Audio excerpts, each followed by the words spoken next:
Make sure your back is erect, side cast down.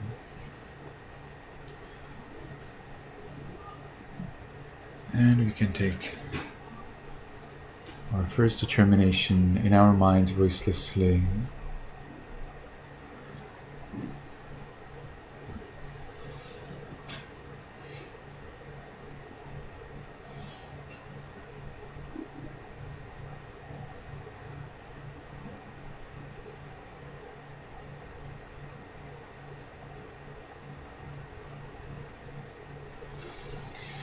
From now on, for 15 minutes, I will meditate on muscles and radiate loving kindness without any movement. From now on, for 15 minutes, I will meditate on muscles and radiate loving kindness without any movement. From now on, for 15 minutes, I will meditate on muscles and radiate loving kindness without any movement. And with that determination, we can gently, lovingly notice the flat piece of flesh at the top of the head. We allow it to be heavy and changing.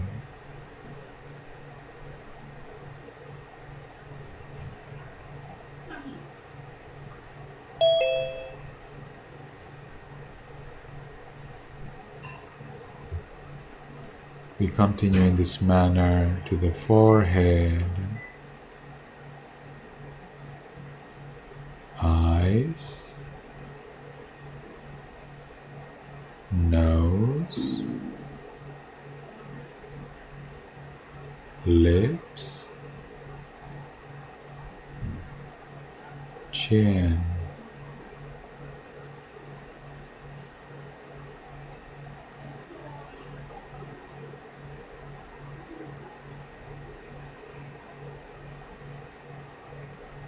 cheeks, ears, back of the head. We allow all of the muscles and flesh throughout the head to be heavy and changing.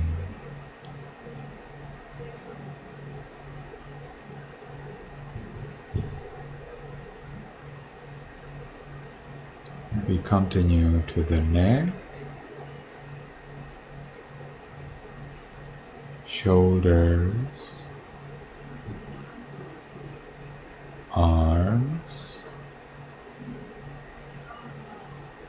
elbows, forearms, wrists, palms, fingers, tips of fingers,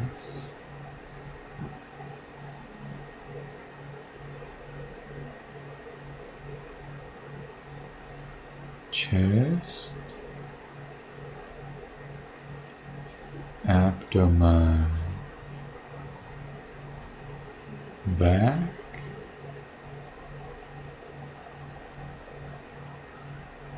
we allow all of the muscles and flesh throughout the upper part of the body to be heavy and changing.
And we continue to the buttocks, thighs,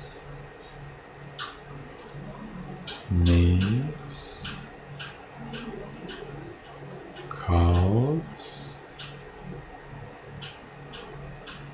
the heels, soles, toes, tips of toes,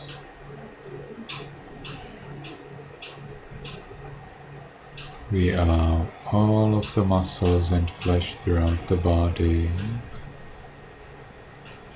to be heavy and changing.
And we allow all of the body parts to be changing.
And as we give the freedom to the body to be the way it is, we ourselves achieve freedom from worry about the body. Let's enjoy this freedom. Let's watch this peace.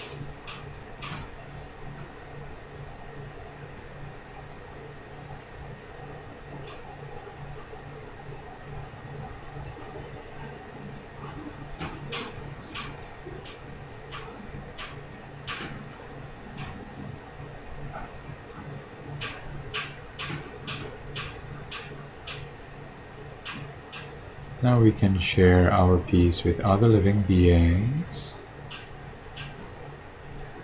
May all beings in this room be in peace.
May all beings in this building be in peace.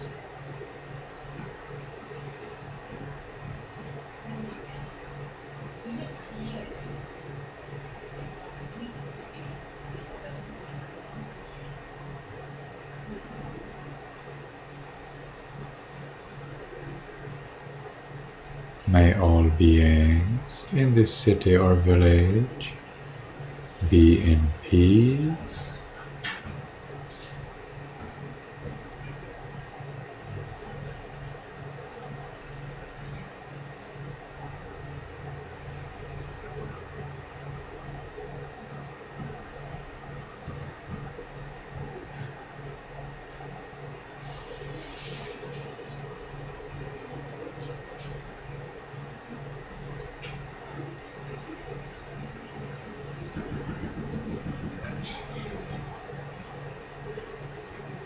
May all beings in this country be in peace.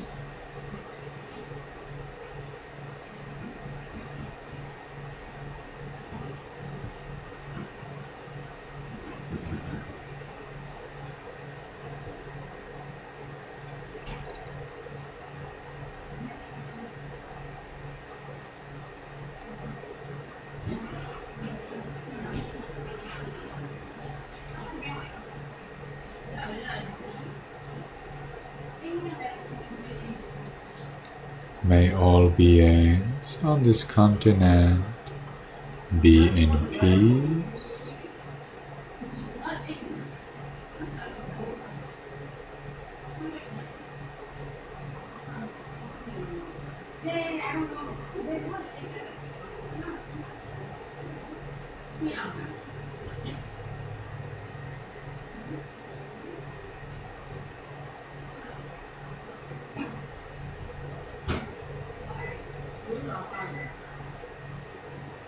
May all beings on this planet be in peace.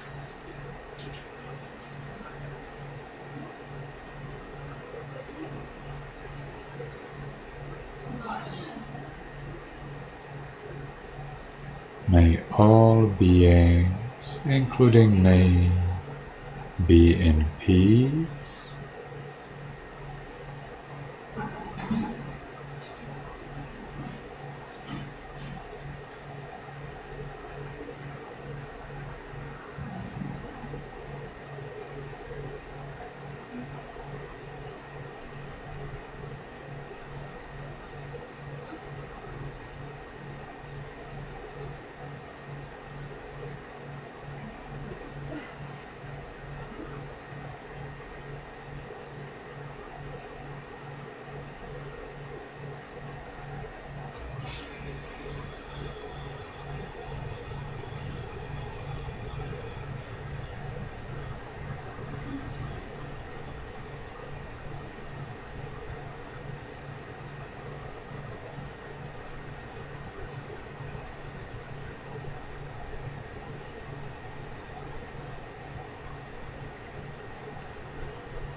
Now, because the time for this sitting is finished, let's make the last determination in our minds voicelessly.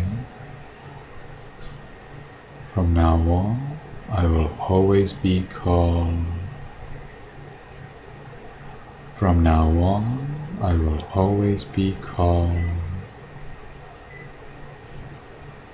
From now on, I will always be calm. And with that determination, we can slowly, mindfully change the way of our sitting.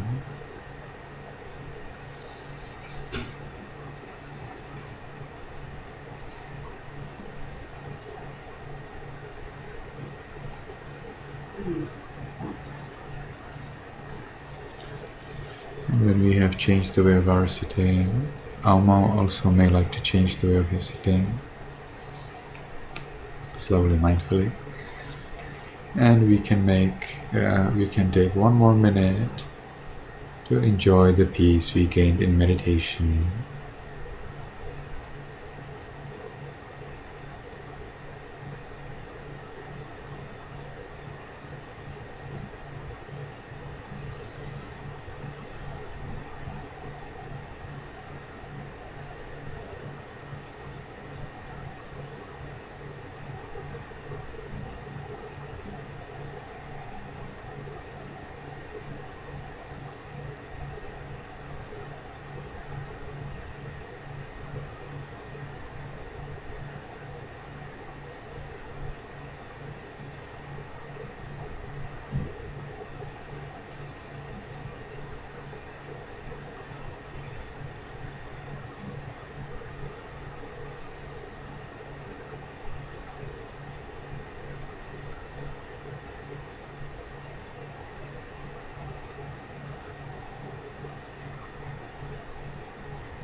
Very well.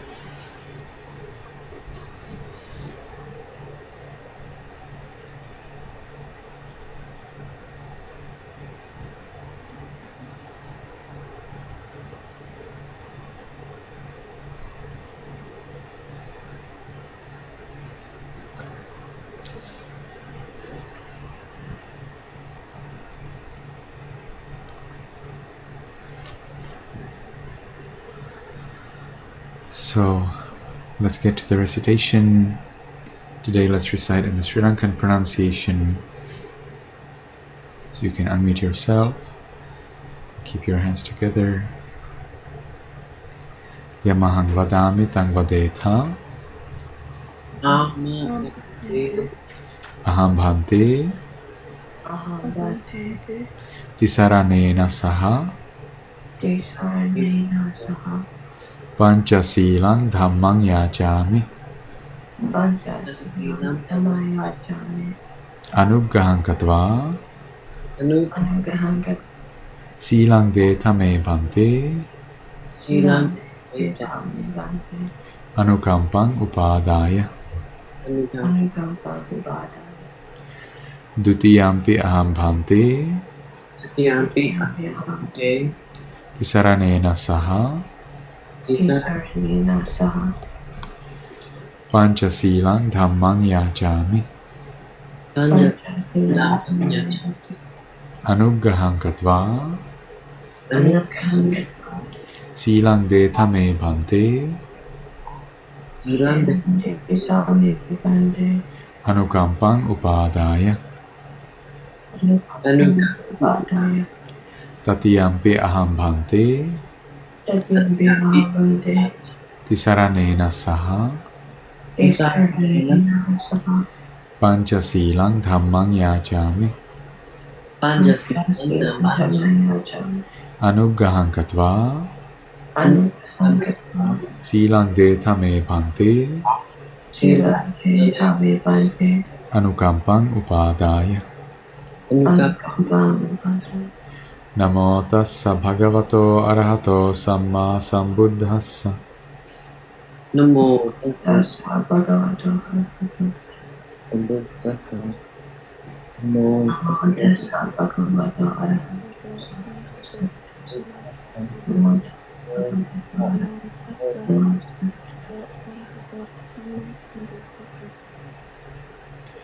Okay. Try to pronounce it as precisely as possible so that I can hear and I know when you actually finished. All right. And I can also help you to get together so that when I feel like one of you has finished, then I do this with my head so you know, okay, now comes the second time. And then again, I do this with my head to know, you know, that this is the third time. Okay. So that's a little better. Let's try it again and see if you can pronounce properly so that I can hear you. Namo tassa bhagavato arahato samma sambuddhassa. Namo tassa bhagavato arahato samma sambuddhassa. Namo tassa bhagavato arahato samma sambuddhassa. Namo tassa bhagavato arahato samma sambuddhassa. Okay, very well. Sandy, can you tell me the sentence? Do you know the sentence? How do you say it? Namo tassa bhagavato arahato samma sambuddhassa. I see, very well. And Caitlin?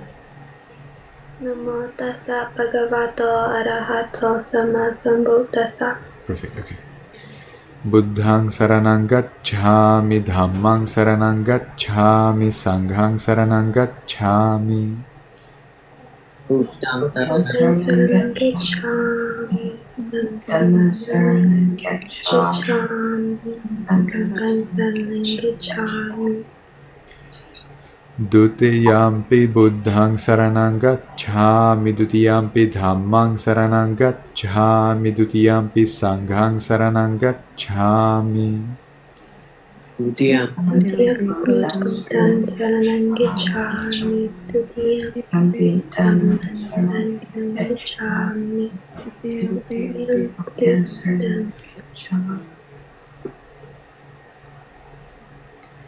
Tatiyampi buddhang saranang gacchami, tatiyampi dhammang saranang gacchami, tatiyampi sanghang saranang gacchami. Tatiyampi buddhang saranang gacchami, tatiyampi dhammang saranang gacchami, tatiyampi sanghang saranang gacchami. Saranagamanang paripunnam. Amabandi. Panatipata vera manisikha padang samadhiyami. Panatipata vera manisikha padang samadhiyami. Adena dana vera manisikha padang samadhiyami. Adena dana vera manisikha padang samadhiyami. Kamesu michhachara vera manisikha padang samadhiyami.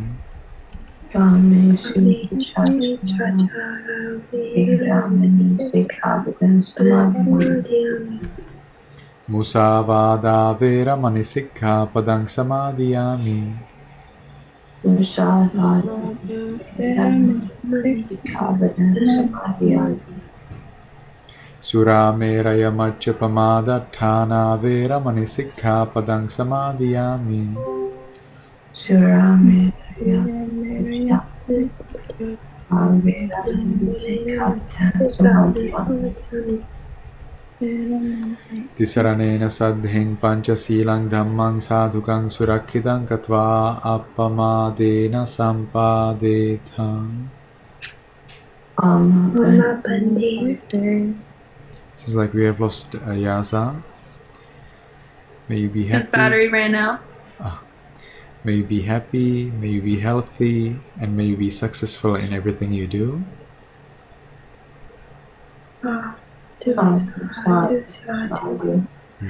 So Yasa can join you, right, Sandy? Yeah. He's just getting his charger.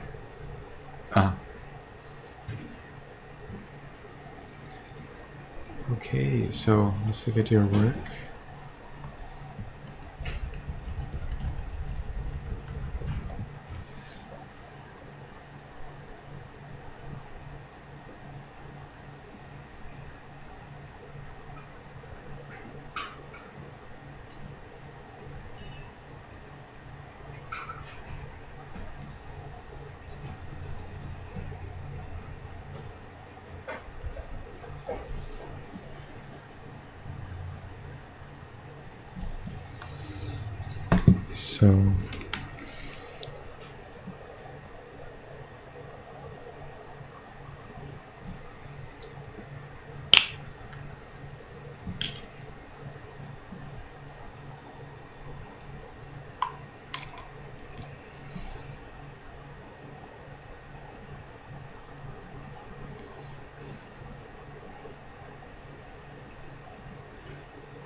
So Sandy, I asked you to write the introduction. Do you plan to write it, or would you like me to write it instead? Could you write it? Okay, I will write it. Thank you. And so let's start with Aomao. Can you tell us? Aomao has finished, right? With the Dhammapada introduction already previously, right? Yeah. That's good. So Aomao is nicely with others. Langhom, did you finish the introduction to Dhammapada? Yes, I did. Perfect. Can you read for us a sentence or two from that introduction, Langhom? The story of the fortunes of Udena in the Dhammapada commentary stands in much the same relation to the embedded stories as the frame story of Udena in the Katha Sarit Sagara to the recited collection. So why? Do you have it on your computer? Do you have the note in your computer? It's on my iPad. Okay. Because I don't know, I don't understand. Your Pali pronunciation is not very accurate. So let me see.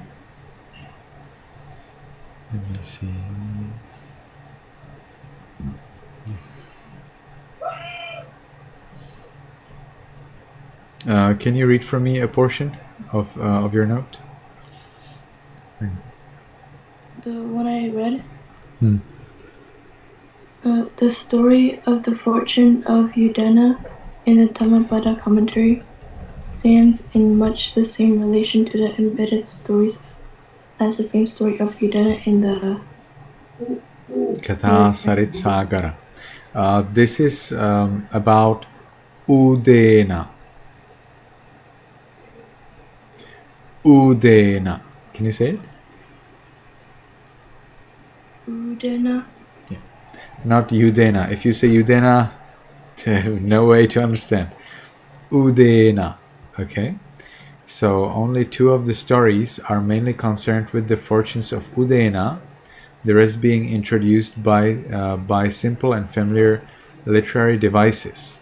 The story of the fortunes of Udena in the Dhammapada commentary stands in much the same relation to the embedded stories as the frame story of Udena in the Katha Sarit Sagara to the rest of the collection.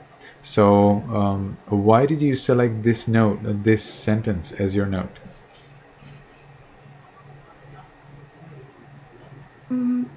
like is like a good paragraph or sentence I could use that would like make sense. I see. Okay. Yeah, you chose it because it's interesting in the way that a person has relation to the embedded stories. So I'm trying to understand why did you select it. So you selected it as an interesting mention of a person's biography embedded in other stories of Dhamma. Is that the reason? Something like that?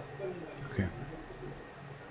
Nice. So we have now finally Dhammapada introduction behind us, and we can get full out into the stories. So Alma, can you please read for us your summary of story 3.2?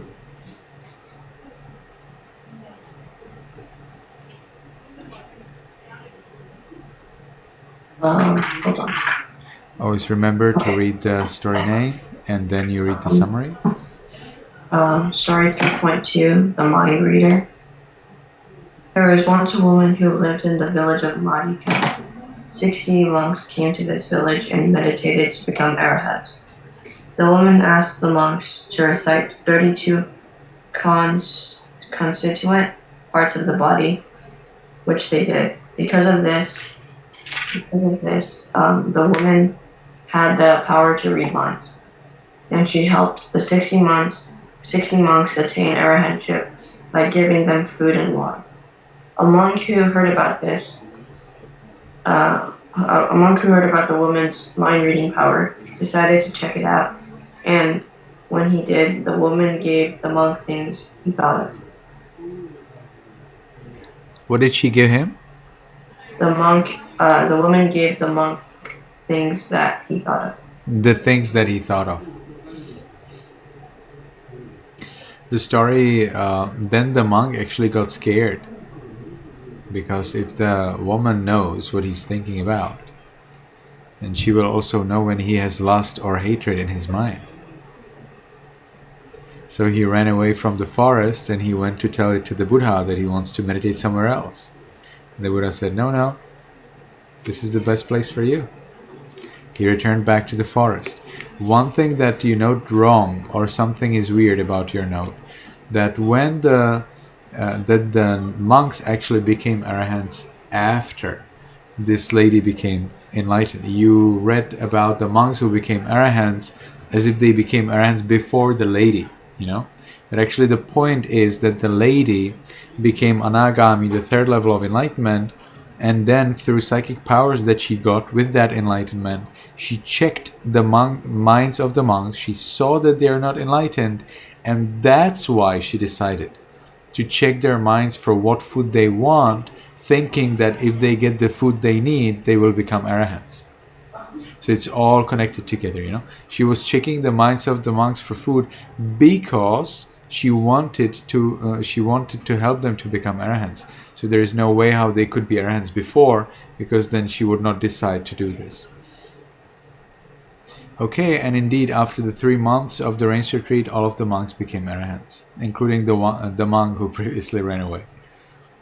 So this story is very important because it shows how it's important to have delicious food when you meditate intensively. All right, so make sure that if you meditate, that you have proper healthy and good food that you like and that's good for your body. All right, Florence is not in here, so Caitlin. I did 3.4 nephew Sanghara Kita. Mm-hmm. So a child of a respectable family living in Sabati, after hearing a sermon of the teacher, retired from the world, was received into the order, made his full profession, and attained arahatship in a few days. This child was known as Elder Sanghara Kita. His younger sister gave birth to a son and named him after the elder who came to be known as nephew Sangharakita. When nephew Sangharakita came of age, he entered the order under his uncle and after making his full profession, entered the residence at a certain village monastery. He received 2 sets of robes worn by monks during the period of rain, one 7 cubits long and another 8 cubits long. He decided to present the robe 8 cubits long to his preceptor and to keep the robe 7 cubits long for himself. One day he arrived at the monastery before his uncle, so he swept the quarters, set out water, prepared a seat, and then sat down watching the robe. When the nephew offered the elder his robe, the elder refused to accept the robe, so the young monk pondered and thought to sell the robe and buy a she-goat. Once he had accumulated some capital off the she-goat, he would find a wife who bears him a son and name the son after his uncle. So the young monk struck the elder on the head with his fan, but the elder figured out what his nephew was doing, so the nephew ran away. The other monks captured him and brought him back to the elder. In the end, the young monk realized his wrongs. I didn't understand. So the young monk hit the elder monk? Yes, with the fan. Yeah, of course.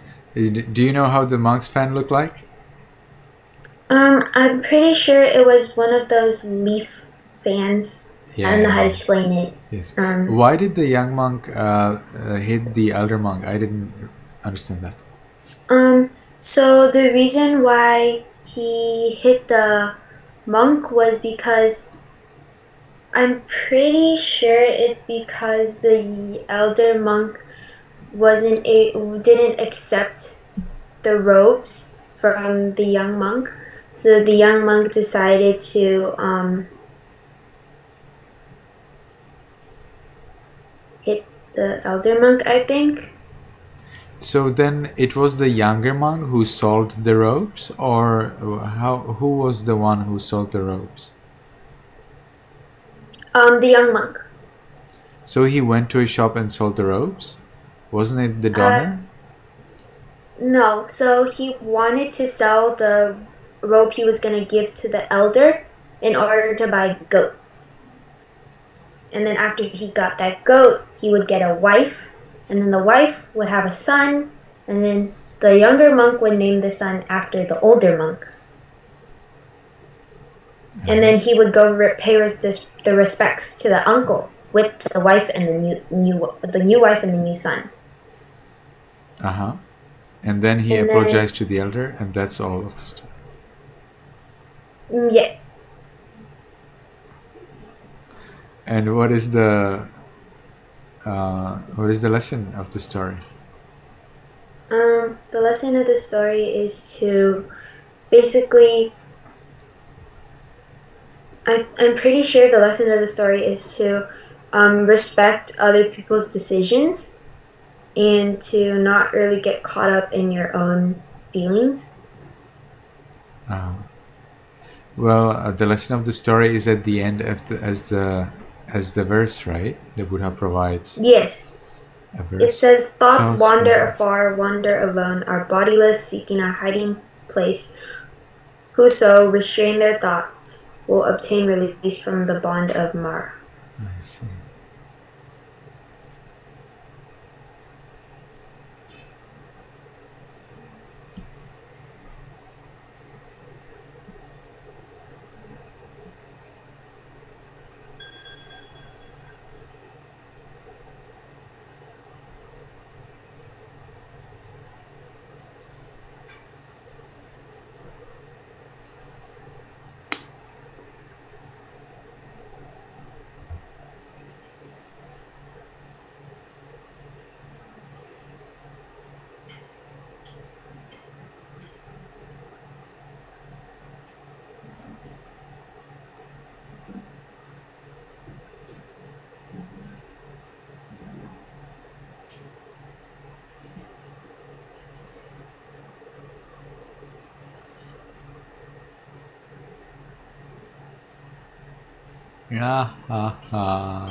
I think he misunderstood. The young monk doesn't seem that he actually did it. It is his thought. He's just thinking that. Do you see it? if you look at the beginning of the page 204 of the original book, or the 300 of our PDF, and you will say, finally the following thought occurred to him, and then there comes the thought that he will sell the robe, and then he will have wife, and then his wife will be carrying the son, and then the son will get into the danger of the wheels, and then he will beat his wife on her back for not taking care of the son well. And as the monk was thinking this, he unintentionally, as he was fanning the elder monk, he unintentionally hit the elder. So it was not intentional. And then the monk, because he had psychic powers, he checked the mind of the younger monk. And then he says, Sangharakita, you did not succeed in hitting the woman, because the monk was still a monk, he was just thinking that he will hit the woman after he sells the robe, and after he buys the goat, or what's that? Goat, yes. Buys the goat and gets the goat children and become rich, and then gets the wife, and then gets the child, and then gets the wife to make the mistake, and then beat her back. So the monk was just thinking that. And the monk says, you were not successful in beating the wife, but you hit me. This is actually a joke. So, Sangharakita, you did not succeed in hitting the woman, but what has an old elder done to deserve a beating? And the young monk thought to himself, oh, I am ruined. My preceptor, it appears, knows every thought that has passed through my mind. What have I to do with the life of a monk any longer? And then he threw his fan away and he ran away. But the probationers and novices ran after him. They caught him and they took him to the Buddha. Be careful, teacher with big T is always the Buddha. When the Buddha saw those monks, he asked them what's going on. And then the Buddha says, monk, why did you commit so grievous a fault? Are you not the son of a Buddha, the powers whose will are ever active? And once having retired from the world in the religion of a Buddha like me, though you failed to become enlightened, yet for all that, why did you commit so grievous fault? And so the monk said, I am discontented. And the Buddha says, why are you discontented? And the monk explains his story, that he had this robe, and then he struck the monk with the fan, and then that's why he was then running away. And the Buddha says, come monk, be not disturbed. The mind has a way of dwelling on subjects that are far off. One should strive to free it from the bonds of lust, hatred, and delusion. So saying, he pronounced that verse that you were already reading, that thoughts wander here and there, but if someone restrains their thoughts, they can achieve liberation. So the monk did not become layperson at all. He did strike the monk, that's true, but he then ran away. Then monks and novices, then the novices, they caught him, took him to the Buddha, and the Buddha encouraged the monk to restrain his thoughts and to become enlightened. Now, is it clear, Caitlin? Yes, thank you. Usually in these stories, the most important is the last about 1 quarter. So you can go through the first 3 quarters relatively easily, skim, whatever is the story. But the last quarter, so if it is a big story, then of course your last quarter is a little longer, is more important. So you need to pay more attention, because if you miss a word, then it's a totally different meaning, you see? So I think, Caitlin, you missed the word that he was thinking, at the beginning of the page 204. Finally, the following thought occurred to him. Do you see it? I think you missed that word, and that's where the misunderstanding came.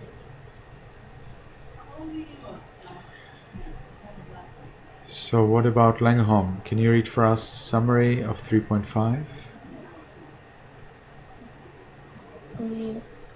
Elder thought controlled. There was a man who kept on switching from being a monk to a layman, gaining the name thought-controlled elder Siddhartha by the other monks. As he switched back and forth, his wife became pregnant, but eventually left to attain arhatship as a monk forever, leaving his wife. The monks told the teacher about what happened, and the teacher told them a story on how even he did the same as the elder in his previous life. He was called Spade Sage, who became a monk and a layman several times because of his pot of seeds in his blunt spade, and decided to throw it in the Ganges River. The king of Benares asked why he was yelling, "I've conquered" multiple times, in which he replied that he conquered the bandit of desire. The king became a monk along with his entire force after Spade Sage acquired specific attainment, which eventually made all the 7 kings become monks. Cittahatha. Can you say that? Cittahatha. Cittahatha. Perfect. That's his name.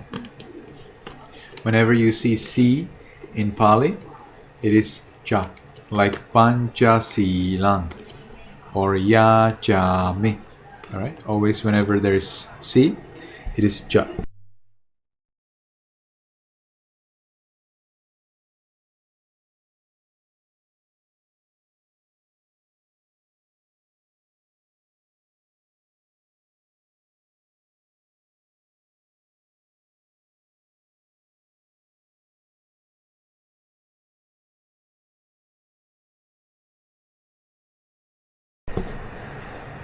So let's continue. Now let's listen to Sandi 3.6.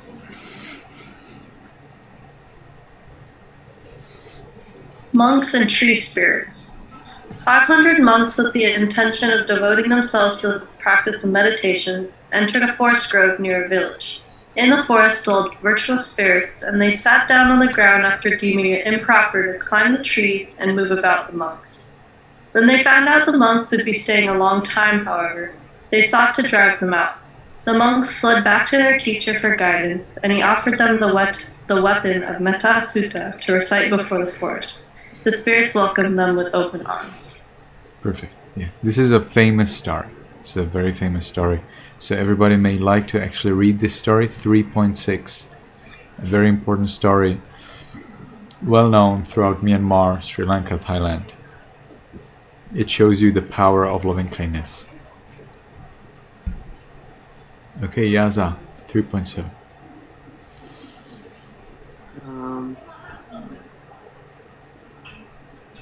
3.7 Cruelty a Cause of Boils. There was a youth who joined the Sangha and at some point became known as Elder Tisa. However, Elder Tisa soon grew ill as an eruption broke out around his body, causing his body to be covered in open sores and his robe in dried blood. Soon his bones started to disintegrate, and others who were unable to take care of him cast him out. The Buddha saw this and realized Elder Tisa was ready for enlightenment. So he visited the elder and pronounced a stanza which allowed the elder to gain arahatship and pass on to nirvana. Other monks questioned why the elder had gained arahatship but also suffered so much. The Buddha explained in a past life he broke the bones of fowls but also gave an elder well-flavored food, allowing him to gain arahatship.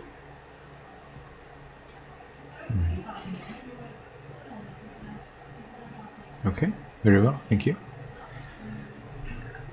And we don't have Yamo here today. Let me see. 3.7. What is the lesson that you have got from the story?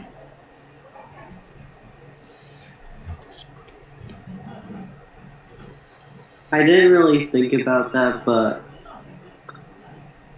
I think that it would be something like even the smallest good deed can bring great reward.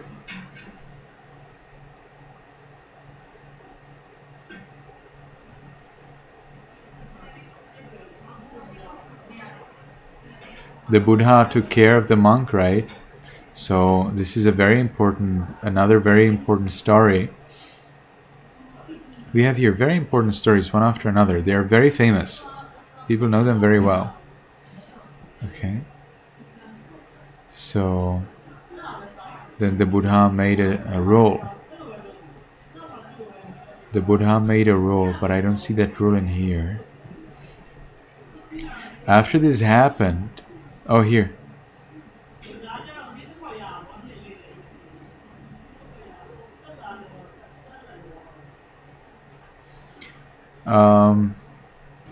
It's not actually you were reading a portion of it, right?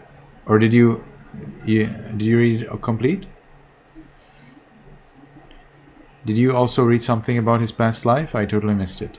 I read 3.7 and 3.7a.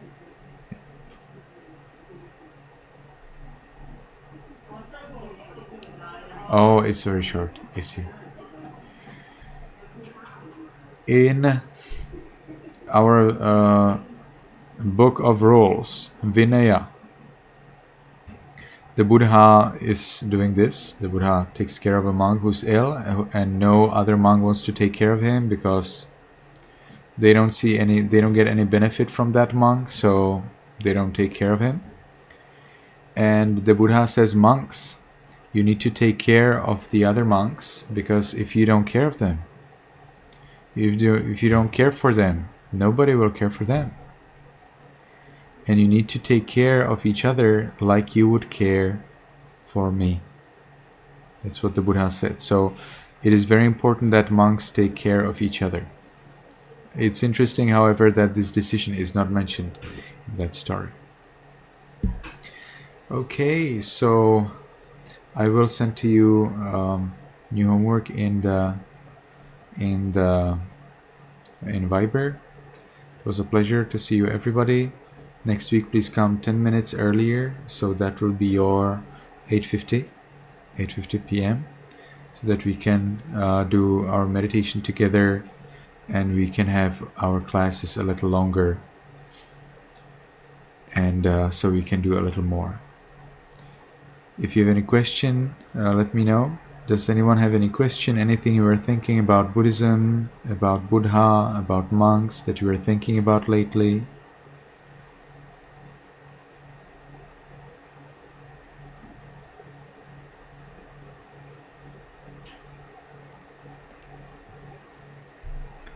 If yes, and you don't want to tell me here, you can anytime send me an email to monksarana@gmail.com. And see you next week. May you be happy, may you be healthy, and may you be successful in everything you do. Goodbye, Venerable Sir. Yes, thank you.